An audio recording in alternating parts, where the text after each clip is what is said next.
Hi everyone, welcome to the session on Stock Trader, which is a continuation of online trading. The next term we are going to learn is stock trader. A stock trader or an equity trader, or otherwise known as a share trader, is a person or a company involved in trading equity securities. Stock traders may be an agent, a hedger, an arbitrator, a speculator, or a stockbroker. Such equity trading in large publicly traded companies may be done through a stock exchange. Stock shares in smaller public companies may be bought and sold in over-the-counter markets. Stock traders can trade on their own account, which is known as a proprietary trading, or with the help of an agent who is authorized to buy and sell on the owner's behalf. Trading through an agent is usually through a stock broker. Agents are paid a commission for performing their trade activities on behalf of their owners. Here comes some of the duties to be performed by stockbrokers. Major stock exchanges have market makers who help to limit price variations, or in other words it is known as price volatility. This is done by buying and selling a particular company's shares on their own behalf and also on behalf of other clients. Stock traders may advise shareholders and help to manage portfolios. Traders engage in buying and selling bonds, stocks, futures, and shares in hedge funds. A stock trader also conducts extensive research and observation of how financial markets perform. This is accomplished through economic and microeconomic studies. Consequently, more advanced stock traders will look into macroeconomics and industry-specific technical analysis. This is done to track asset or corporate performance. Other duties of a stock trader include comparison of financial analysis to current and future regulation of his or her occupation. Professional stock traders who work for a financial company are required to complete an internship of up to 4 months before becoming established in their career field. Stock traders with experience usually obtain a 4-year degree in a financial accounting or economics field after licensure, and supervisory positions as a trader may usually require an MBA for advanced stock market analysis. Contrary to a stockbroker, a professional who arranges transactions between a buyer and a seller and gets a guaranteed commission for every deal executed, a professional trader may have a steep learning curve and his or her ultra-competitive performance-based career may be cut short, especially during generalized stock market crashes. Stock market trading operations have a considerably high level of risk, uncertainty, and complexity, especially for unwise and inexperienced stock traders or stock investors seeking an easy way to make money in a very quick manner. In addition, trading activities are not free.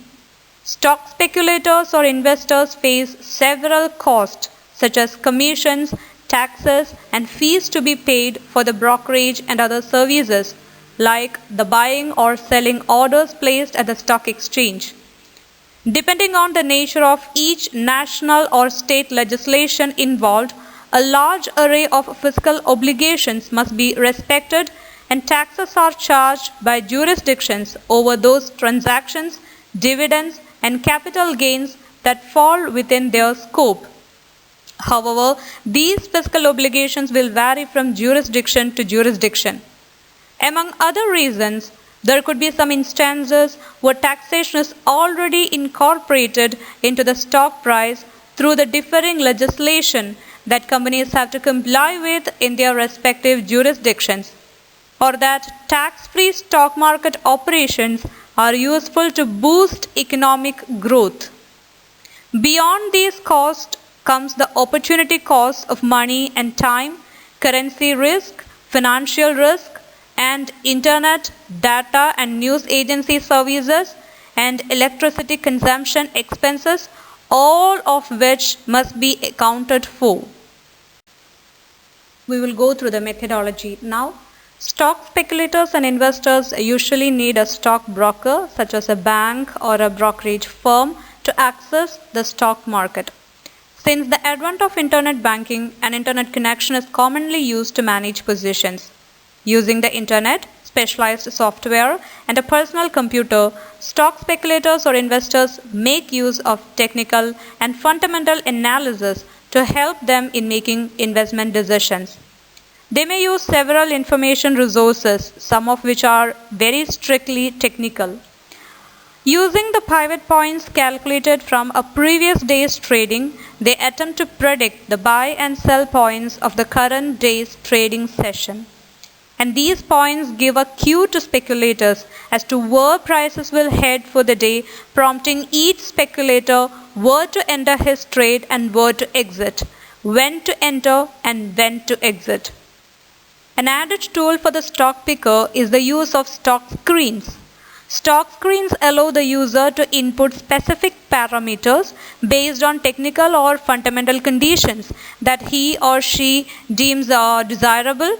And primary benefit associated with stock screens is its ability to return a small group of stocks for further analysis among tens of thousands that fit the requirements requested. There is a criticism on the validity of using these technical indicators in analysis, and many professional stock speculators do not use them. Many full-time stock speculators and stock investors, as well as most other people in finance, traditionally have a formal education and training in fields such as economics, finance, mathematics, computer science, etc., which may be particularly relevant to this occupation. Since stock trading is not an exact science, stock prices have in general a random or chaotic behavior, and there is no proven technique for trading stocks profitably. The degree of knowledge in those spheres is ultimately neglectable. Let's have a look on the benefits of online trading. The first one is lower fees. One of the clearest advantages of online trading is the reduction in transaction cost and high fees associated with traditional brick-and-mortar brokerage firms. Typically, you'll pay between $5 to $10 to buy and sell stocks and exchange traded funds at online discount brokerages, according to a Bloomberg report. The second one is that more control and flexibility. Time is often of the essence when you trade stocks. So the speed of using online trading portals is a benefit to many investors. With online trading, you can execute a trade almost immediately. Traditional brick-and-mortar brokers might require appointments either online or over the phone or in person just to initiate a trade. The next benefit is that the ability to avoid a brokerage bias. By taking trade into your own hands, you can eliminate brokerage bias. Bias sometimes occurs when a broker gives financial advice that benefits the broker himself, such as in the form of a commission for selling a specific mutual fund or other investment products. So it's easy for us to eliminate the brokerage bias if we are dealing with the online platform by ourselves. Next is the accessibility to online tools. In the world of online trading, a lower cost does not necessarily mean a shoddy product. Many of today's online trading companies offer customer an impressive suite of tools providing valuable information and helping optimize trades. The next point is an option to monitor investments in real time.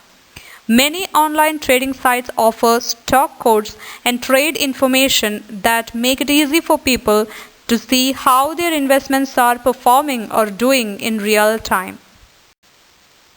Online trading is not free from drawbacks, so now let's have a look on the disadvantages of online trading. It's quite easy to invest too much in a very fast manner. That is the first disadvantage of online trading. Because online trading is so easy, there is the risk of making poor investment choices or over investment decisions. Online investors can protect themselves by understanding the stocks they are buying and setting up safeguards in fast paced markets. Placing a limit order on your account is one way to control what you buy and how much of it. The next point is no personal relationships with brokers. From getting help on how to create an investment strategy to understanding how the results of feedback mechanisms affects the market, online traders are left to their own devices. For some, this kind of autonomy can be unsettling. Experts often stress the importance of research, particularly for new traders. You need to learn as much as you can about the companies in which you invest before conducting your investment decision. Another disadvantage is the addictive nature. Online traders can experience a certain high when trading that is similar to what people experience when gambling, according to a recent study on excessive trading published in the journal Addictive Behaviors. The study noted that some investors choose short term trading strategies that involve investing in risky stocks, offering the potential for large gains but also significant losses. The structure itself of the two activities, that is, the gambling activity as well as the trading activity, is very close. This has been the conclusion of that particular study. So, the online trading pattern sometimes make online traders addictive just like in the case of gambling. The next disadvantage is the internet dependency. The nature of online trading means that ultimately you are at the mercy of your internet connection. If the internet connection is too slow, poor, or is interrupted, you can lose out on a potentially important or lucrative trade. The next disadvantage is buying errors due to computer missteps. With online trading, to simply assume a trade was not completed can cost you money. Investors who believe their trade was not completed might make the trade again and end up investing twice as much as they intended. Assuming a trade was completed without seeing confirmation of the fact also is a mistake. Make sure you understand how to verify trades and review statements before you begin using an online investing system. Learn wise and trade wise. Thank you for listening.